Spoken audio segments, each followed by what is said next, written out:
Welcome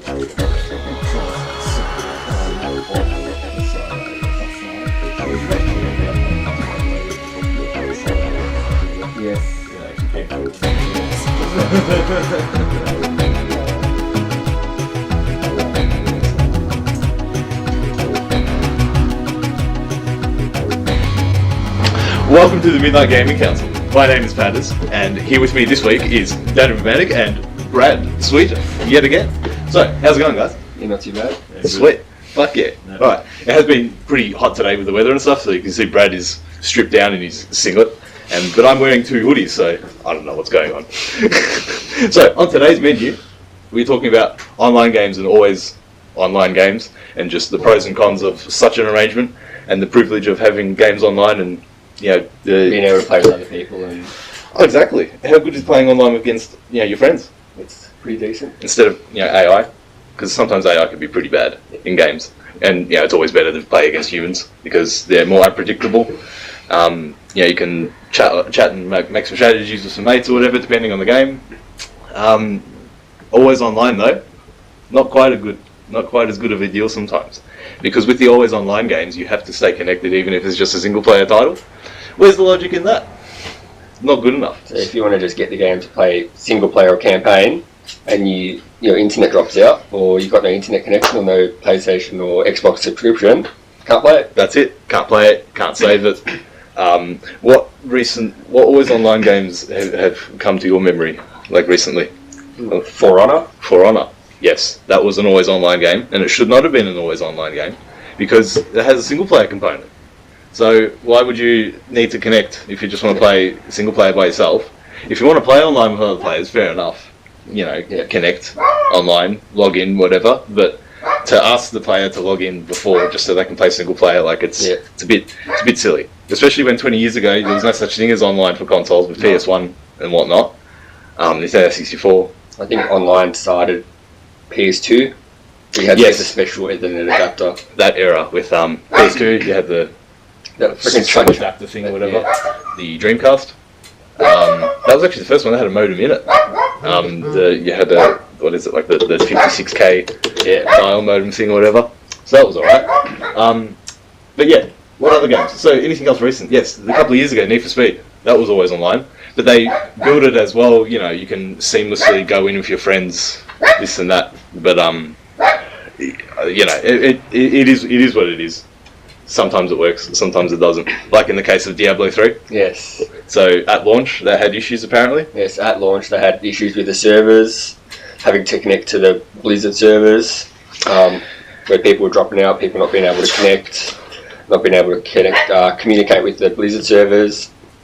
It made it not so enjoyable for some people wanting to play. I think one of our mates, he had the game at launch and he was complaining about just whilst you're playing the game and going through the world and stuff, it would lag. Yeah. Like the player would sort of come in and out of the world, or sort of lag, and it's unplayable then if you're trying to hit something or do something. So the thing is with that game, it's mainly the majority of the story is all single player, and it's got the option to play with other people if you want to do the story with other people. Online co-op, but you don't have to, so you can play the whole game single player. Yes. But there's that multiplayer component if you wanted to play with other people, which you had no choice but to enable and be online with until I don't know if they patched out a PC version eventually. I assume they did because the console version didn't. Yeah. You didn't have to be always online. But it had the online component. If you wanted to play with other people, you could. Yes. Did any of you actually play Diablo? Did you play Diablo 3? I played Diablo on Xbox One. Okay. So you played the version that you didn't need to connect online. Yes, that's right. Yeah. How was the game? Was it good? Yeah, it was great. I put a lot of hours into it and finished it. I haven't played the DLC for it yet, but what was the DLC called? Reaper of Souls or something? Reaper of Souls. Yeah, that's right. Yep. Okay. I can only remember with the DLC they bring out a couple of new characters that you can play through and a bit more story. Yeah, I'm not sure what these other DLCs actually added to the game itself, but Okay, I'm not sure either. I haven't played the game. Did you play online with anyone, or did you just do single player? I did actually play with a friend of ours, John. Oh yeah. He used to play with me a little bit. What was the experience like? was pretty good actually. Yeah. Like, there's no dropouts or anything. The connection was pretty stable. So I mean, Xbox has usually been pretty good with their internet. That is absolutely right. Even with the 360. So. Yeah, or even before then with the original Xbox. Yeah, you pay for the service, Xbox Live, and get to play Halo with your mates and stuff. Yeah, Xbox and Microsoft have always been on the ball with their servers and connections and just the quality of their service, which you expect because you pay for it. Yeah, Back in the day when you did have to pay for it, even when PlayStation Plus was first around, you didn't have to pay for that. But you'd have to pay for online anyway for the PS3, but it obviously wasn't as good. You need the subscription, but you do need to pay. That's right. And the PS Plus came around to give you free games and stuff, but you didn't need it. But yeah, you couldn't have party chat on the PS3, so hey, it is what it is. Yeah. So, what other games come to mind? I've got here the SimCity. Actually, the recent SimCity that came out. I didn't play it myself. Did you play it? Did you play it? No. Have you ever played SimCity? I've played the old ones. Yeah. Yeah. I think we've all played the old I played ones. one of the old ones on the Windows 2000 machine. Was it SimCity 2000? Yes. 2000 or 3000? 2000. One of those. Yeah, definitely. So the one that came out a few years ago, I think it was just called SimCity. Yeah, that was always online, and it had, you'll be able to build with other players or something. It's a stupid game to have just online. I agree. When you just want to play, you just want to build a city, manage a city. That's it. That's it. Boot it up and after a hard day's work or something, Just and, demolish it. demolish it, like your disasters or whatever. Or Have they added any multiplayer component to that game?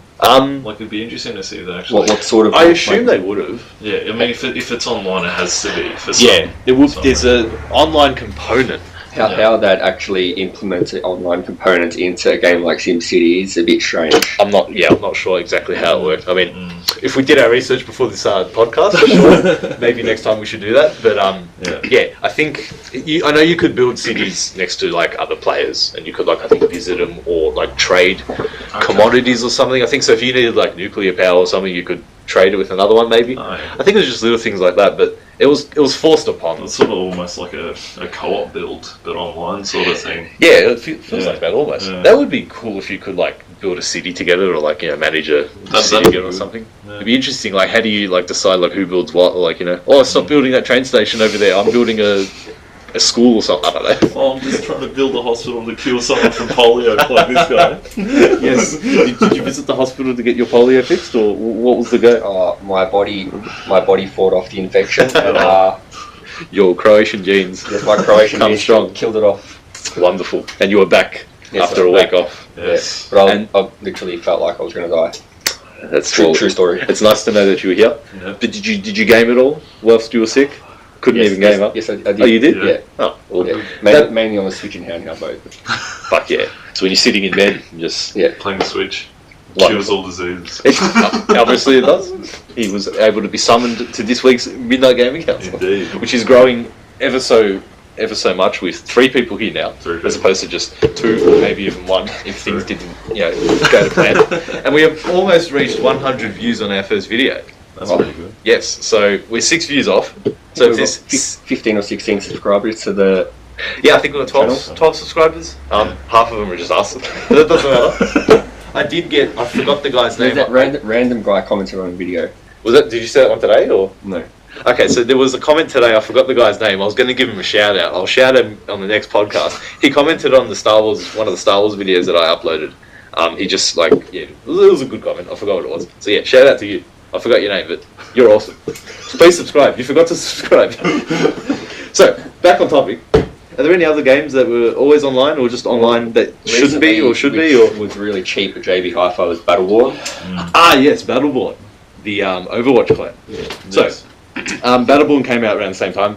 It got slammed by not really reviewers, but just by sales in terms of Overwatch just coming out at the same time. So it dropped in price substantially, Battleborn, over the coming months. How much did you guys pick it up for? Physical $10. $10. How can you pass that up? You can't. You can't. The game's got it had co-op campaign, I think. Yes, it does. It's Even worth. though it's all online, but yeah. Yes, which is the whole point of why we're talking about this game. It is always online, is it? Yeah. See, for a game with a campaign or a story in it, that's not acceptable. No. You should be given the option to save and play offline in your single player and just enjoy the game. Because there are people out there, strangely enough, who don't have internet connection or a good internet connection, or they don't want to go online. People that solely play online where they're always hotspotting off their phone. That's their form of internet for their Jeez. playing online. But in saying that, though, it's not the worst. That you Yeah, can even get. I mean, it would probably even be better than some fucking NBN connections, excuse my French, that are available at the moment. Because people are up in arms, like, over the quality of the speeds that they're getting. Yeah, if it's not the speed, it's just the connection itself, whether it drops out or it just doesn't do something. Or yeah, you're absolutely right. The internet situation here in Australia is not the best, that's for sure. I actually got connected to the NBN today, but the phone is not working. So, whatever. They'll have to fix that in another week or so. Such is the state of affairs here. Yeah. And it's just, they pass off the blame game. You ring up Optus, which my family did, and it's like, hey, what's going on? Like, oh, ring NBN. Okay. And then you call NBN and they're like, call ring Optus. You can't win. See, with all these games and consoles that are being online, you need a good online service and infrastructure to sort of support this, especially when games are getting so big these days too, with 4K patches and whatnot. Some of the games like 100 gig now. Yeah. Like you want to even more than that. even more. I think Quantum Break was like 160 or something all up. It was ridiculous, however big it was. So like with Xbox One X, which only has a 1 terabyte hard drive, you had like 4 or 5 games with like 4K patches and all that. That's it. That's And it. that takes up most of the drive, and then Yeah. I mean, the biggest thing about this whole problem is if you don't have decent internet, you're missing out on half a game. Yeah, that's exactly right. That's almost where it's at. A lot of it is these days. Whether it's downloading patches as well, or just DLC, or it's a given that you want to connect online and get extra sort of content or services or patches or whatever. Overall, it is a good thing. But yeah, where it gets silly is if a game is always online, or if there's constantly patches because the game's shit, or developers string you along with microtransactions or DLC, or like there's always things that come along with this. Yeah, like the devs often chop and change too much. Like, let's just talk about, say, Battlefront 1, right? How we used to play co-op online with the arcade mode. In Battlefront 2, they've gotten rid of the online version of it. All offline. Very good point there, yeah. So the first Battlefront, despite its flaws, it had that survival mode and the battles which you could do online with other people. This game's now got more modes, and you can't do it online. Yeah, that's right. What the hell? Yeah. So this is what I mean. That like the devs, they chop and change too much. They're very sort of inconsistent. Like, yes, I think they are listening to the community when they say things like, "Oh yeah, we want to be able to do this offline." They'll go and do that. Yeah. But then in the same process, they'll change a lot more than what they say they would. Yeah, they'll change something, or they'll forget to add something, or take away something, or like just give us like the complete experience or package. Classic scenario. Oh, we'll take away the season pass for DLC. We'll give you DLC, but now we'll give you loot boxes. Yeah, well, especially when you sell the game for cheap as well. Yeah. But this is a topic for another time, because you can, the prices of video games and DLC and this and that, and you can go in circles. There is so much to it's still talk online. about. And the developers, I understand they need to protect their property and their games, and a lot of what is with this online is to curb piracy. It's like, with DMC or DRM, Digital Rights Management on PC and stuff. Like, that's always a bit of a bitch. That really killed Microsoft when they first launched the Xbox One, that's for sure. True, that was supposed to be always online, wasn't it? The console, it was, pretty much. And then Backlash, and then they changed it. Yes, I remember that. Wow. Yeah, true. This was like almost 4 years ago now. Yeah, and over this all 4 years changed ago. just before it was released. Yeah, this is when they first presented the console. So I remember when they first presented it. It was presented as a online-only console. It was. Yes, and you had to log in every 24 hours to like authenticate the game you owned or something, or something like that. That would have taken the online-only to At the next level. the next level. That's the level we want to avoid. Never mind games being always online, but the console itself. Could you imagine, the next Xbox, PlayStation 5 being always online? That's a bit too much at the moment. A little bit. That actually goes in nicely to the next sort of part of the topic in what happens when the servers are cut off. When the service is, turned off and on, there's always an offline experience that has to be there to sort of continue the game or the experience or something. So with the Xbox One, for example, if that came out as always online, and then in 5 years' time the next Xbox comes and they turn it off and they don't patch it, you can't play that console anymore. Yeah, so hopefully it never happens. Hopefully it wouldn't come to that. hopefully that never happens at all With consoles, yeah, exactly. At least Sorry to interrupt. With the previous generation, so we're talking PlayStation 3, Xbox Xbox 360. 360. Yes, They still have online services running. they do. Yes, Yes. They do. yes, they do. Because Which you can play Black Ops with Steve on the PS3. Yeah. Black Ops Zombies and Modern Warfare 3. Modern Warfare 3, the survival mode. Now, I'm not sure if that actually needs a server to be on to sort of keep the game running, or if that's just a peer-to-peer thing. I think it's just peer-to-peer, because the whole matchmaking thing with like Call of Duty, which is another topic in itself, is good for that. Yeah. You don't need servers and dedicated servers running to play with other people in that sort of sense. Yeah. But, yeah. Pros and cons either way on that. At the same time, it makes it very unstable. Yes, it does. So for a few months, I remember when me and our mate Steve would play survival, the connection would be really good, and then for a few months it would just be choppy for no reason. It's like, hang on, nothing changed. Like when you got to rely on the connection between two houses or whatever, that's what happens, I guess. Going forward, it would be nice for developers to think about the people and like patch. So like when they turn off servers and stop supporting particular online games, actually patch it so that people are still able to play it offline. Because there's games that people actually enjoy playing. Like there was that, what was that, the Marvel. Yes, the Marvel Heroes Omega online game, which was released a few years ago on PC, but it came to consoles this year. Yeah. Earlier this year, and it's gonna get shut off at the end of the year. Yeah. So you can't play the game. Anything you bought, like all the, because it's a free-to-play game, Yeah. so all the currency and all the characters and stuff you purchase, they're useless. That's it. Yeah. That is not good enough. That is not acceptable. For just like, it's okay to have an online only game, but there's got to be a way to like patch in either AI or a campaign or something to just keep the game going. Like There was one of those sorts of games called DC Universe Online. That came out probably 6 or 7 years ago. Yes. So I'd gotten that on launch. I had to pay for it, and then you had to pay for a subscription with that as well at the same time. Whoa. But probably about 3 or 4 years ago, they made it free to play because I don't think they had enough players paying to subscribe to play. Yeah. I think it was the same with Star Wars: The Old Republic. Yeah. That was pay like a subscription game for the first, I don't know, Do few you months. reckon that like, the money from that just keeps the servers up? Is that the From like just from the online games? Oh, Subscription. just the subscriptions? Yeah, exactly. That's Yeah. the whole reason, because you need to pay technicians and just people to run them and keep them maintained, and just power and electricity, and there is a cost to it, an ongoing cost, which is why like for online games like World of Warcraft and stuff, completely understandable.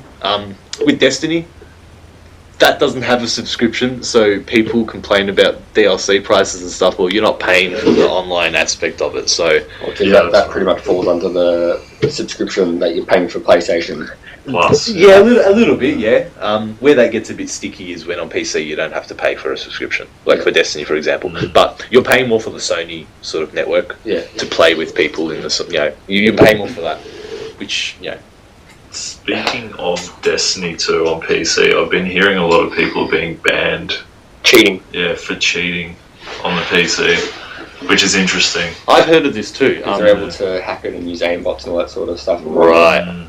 Well, this is nothing new to PC gaming. Yeah. Hackers and just exploits, and see, like with the online components, you think that games will be protected from this sort of stuff, but Somewhat, yeah. some of them just aren't. Like if There's always workarounds now, though. There's that That's the biggest problem, There's that- particularly with new release. Players Unknown Battlegrounds. Apparently, I think they were going to be banning the Chinese servers because there's so many people on the Chinese servers that are just Chinese people on the Chinese servers that are just hacking. And there's so many that are hacking that they're just considering just cutting off the China servers.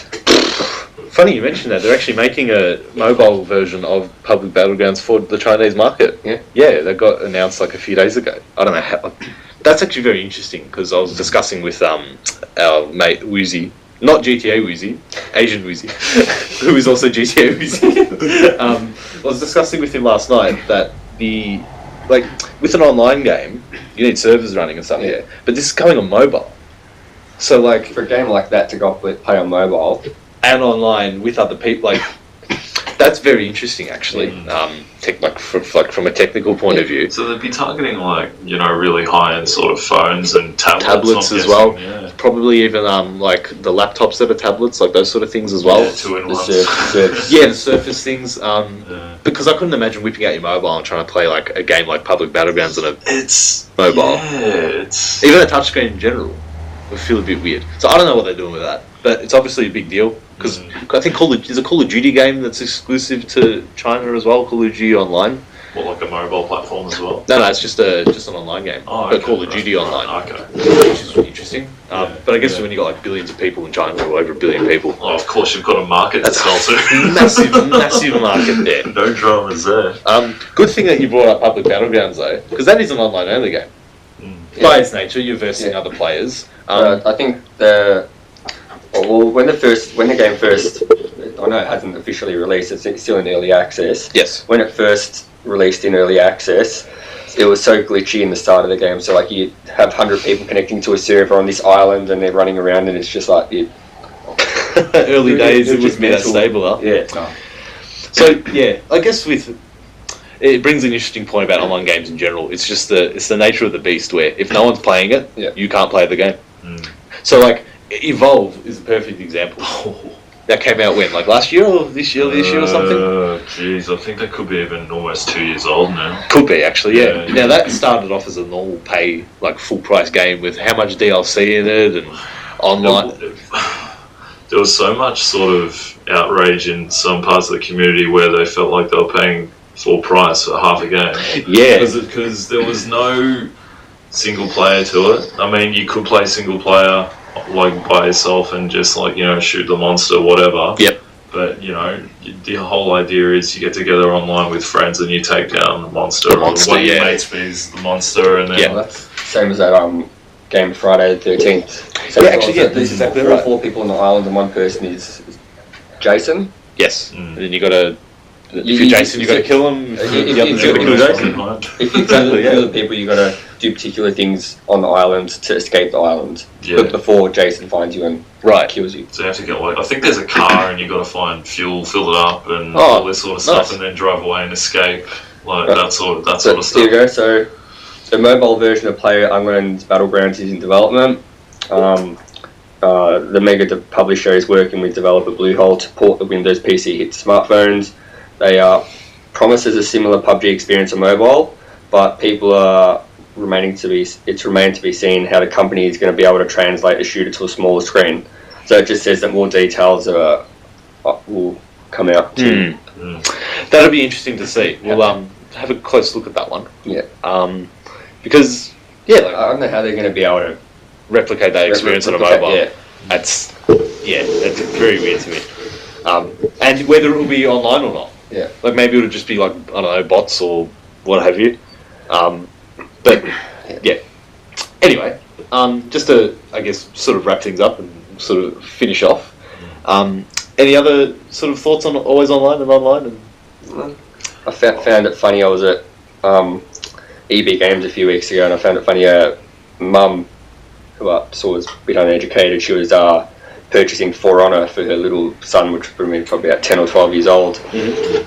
And she wasn't aware that it needed a subscription. Yeah, she was going up there, and the worker was just like, "Are you aware that this game needs a subscription?" And she's like, "What's that?"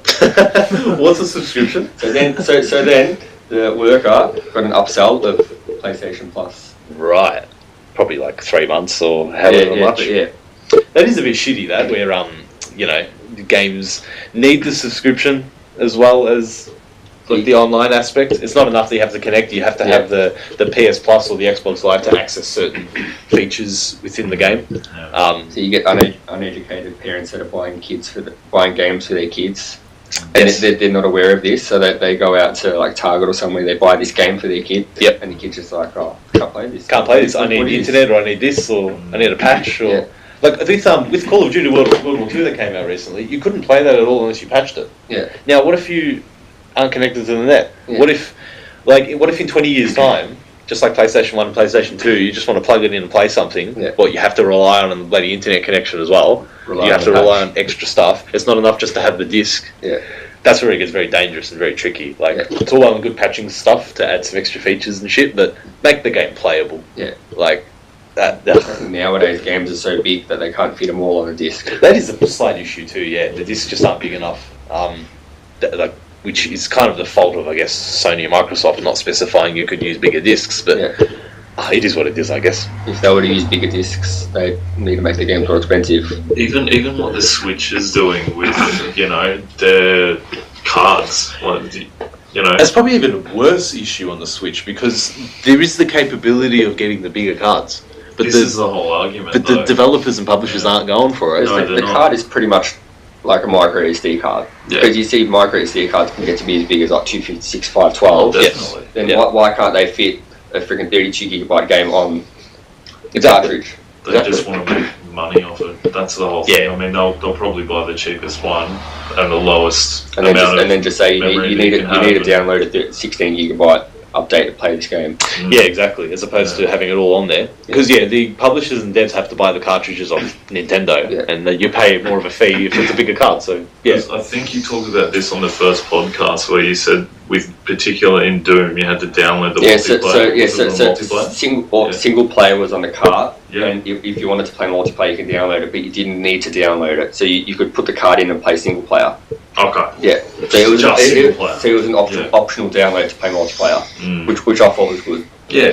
Well, of course. I mean, it doesn't take away any of the offline stuff, which is good. That's what you want. But then there's a game that came out just recently, LA Noire for the Switch. So that's so you've got to download 16 gigabytes to play that, but you can't play it without downloading that 16 gigabytes. Yeah. So that's where it's not good enough. But then, you need to have the micro SD card in the Switch. Not everybody has.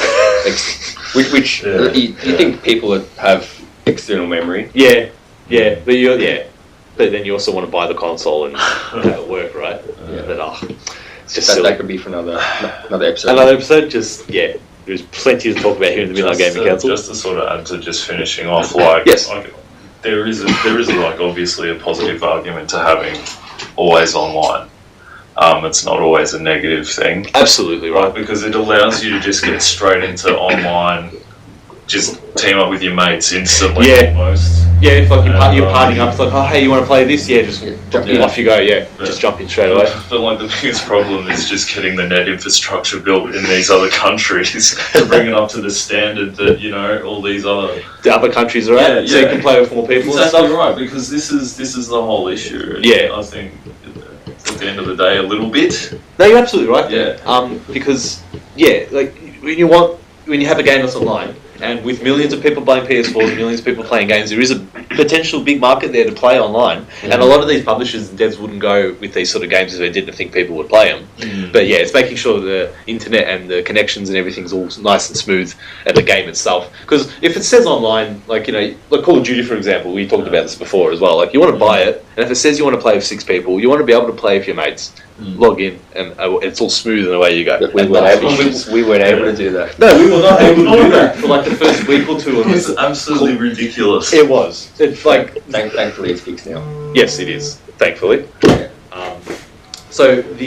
I'll just wrap up with some final thoughts on the online stuff. It is overall a better thing. It is a good thing to have games online, consoles online. You get extra shit. You can play against people. The latest Battlefront is a perfect example. You would not be able to get AI that is as good against other humans playing in those sort of grand epic battles and stuff, and it just feels like a great sort of experience when it's all sort of working. When all the bullshit comes in, then it's all bullshit. But overall, as long as devs have steps and measures in place to make sure the game is playable offline in the future, if the game is sort of a 50-50 where it has a single player and, make sure it's just available offline. And just make sure the online experience is good on the get-go. For a game like FIFA, speaking of having the AI thing is good. If you were to play FIFA offline and you were to set it to the highest difficulty, you'd still get a bit of a challenge because the AI in FIFA can actually be pretty good. Especially over the years where devs have just had so much practice and knowledge of how to make AI and how to make things behave. Then again, there's some games where AI are just absolutely fucking stupid. Oh god, yeah. I'm just like, what are you doing? I'm going to make a few people angry here, but the original Battlefront 2 has horrible AI. You go back and play that game, you'll be angry after 10 minutes. It's not as good as you think, guys. You just angered Steve-O. I just made Steve-O fucking rage. He's gonna run through the garage door and just In Navara. exactly. Good stuff. Well, we'll leave things there for now. Good episode, guys. Our first 3 people on the Midnight Gaming Council session at one go. The trio. Did the trio, yes. we did well, guys. So good stuff. We'll wrap things up there. Next week, I guess we'll see what happens, who else will be on the podcast, what episodes will come. Good things coming in the Midnight Gaming Council. See you guys later.